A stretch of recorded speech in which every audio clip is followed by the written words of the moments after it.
प्रार्थना करेंगे।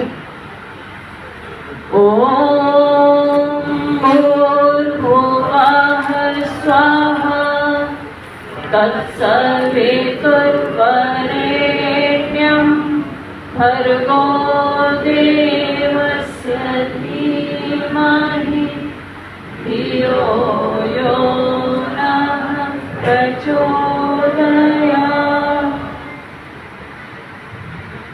श्रद्धा एवं सम्मान की मंच पर उपस्थित आदरणीय विधायक जी, आदरणीय पद्मा जी, आरती सभा के प्रधान जी, महामंत्री जी और आदरणीय गर्ग साहब, सुरेश भाई साहब, आदरणीय नागेश जी, इस सभागार में उपस्थित सभी धर्म प्रेमी बंधुओं, वंदनीय मातृशक्ति, ये बहुत ही खूबसूरत पल है और बहुत ही ऐतिहासिक क्षण है, हम सबके लिए बहुत ही गौरव का विषय है।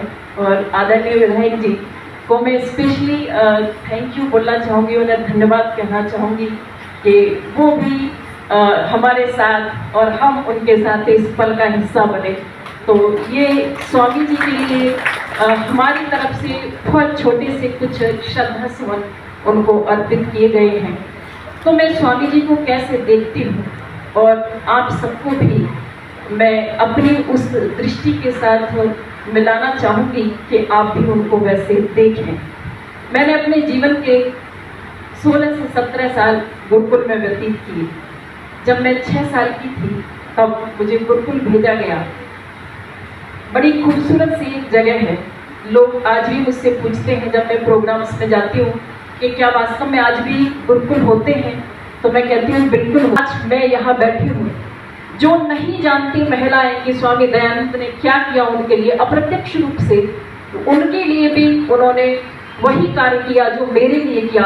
जब कन्याओं को पढ़ने का अधिकार नहीं था, अगर वेद मंत्रों को की ध्वनि उनके कानों में पड़ जाया करती थी, ये मैं नहीं कह रही, इतिहास बताता है कि जब कन्याओं के कानों में वेद मंत्रों की ध्वनियां पड़ जाती थी तो उनके कानों में शीशे को पिघला करके डाल दिया जाता था कि आप पढ़ नहीं सकती मंत्रों को, लेकिन मैं सारे वेद पढ़ती हूँ, सारे मंत्र पढ़ती हूँ और सारे दर्शन पढ़ती हूँ।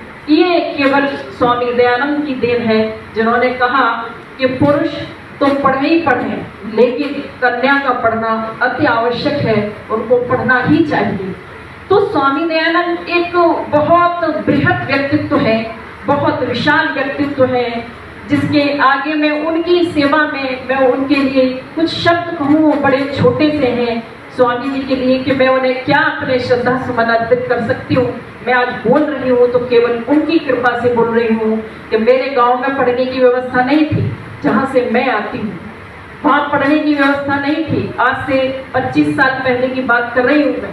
तब ये छोटा सा गुरुकुल था जहाँ पर मेरे पिताजी ने मुझे भेजा और मैंने वेद का अध्ययन किया, दर्शनों को पढ़ा, स्वामी जी को पढ़ा। तो वो कितना विशाल व्यक्तित्व था। इतनी सारी विषम परिस्थितियां होने के बावजूद भी वो व्यक्ति काम करता गया। अनेकों बार उनको जहर दिया गया, अनेकों बार उनके ऊपर कटाक्ष किए गए, पत्थर फेंके गए, ये आप अनेकों बार सुनते आए हैं। लेकिन आश्चर्य की बात यह है कि वो कभी टूटा नहीं, वो कभी रूठा नहीं, उसने कभी क्विट नहीं किया कि नहीं छोटी सी जीवन में परेशानी आती है तो हम लोग क्या कहते हैं कि नहीं यहाँ पर नहीं हमारी जम रही है तो हमको झंझट में पड़ना ही नहीं है।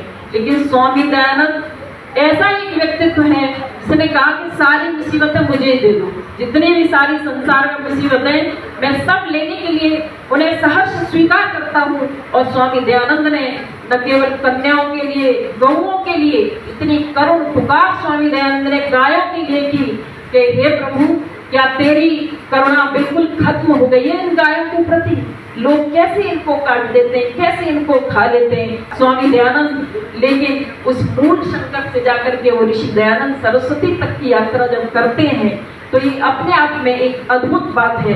जब हम गुरुकुल में पढ़ते थे तो हमको मंत्रों का जब पाठ सिखाया जाता था, स्वामी दयानंद के द्वारा किए गए भाष्य भी हमने पढ़े, जो स्वामी जी ने जिन वेदों के भाष्य किए, जिस वेद का भाष्य किया है, तो हमको ये सिखाया जाता था वहाँ पे कि हमें कैसे पढ़ना है, कैसे उसको जानना है, कैसे उसका उच्चारण करना है।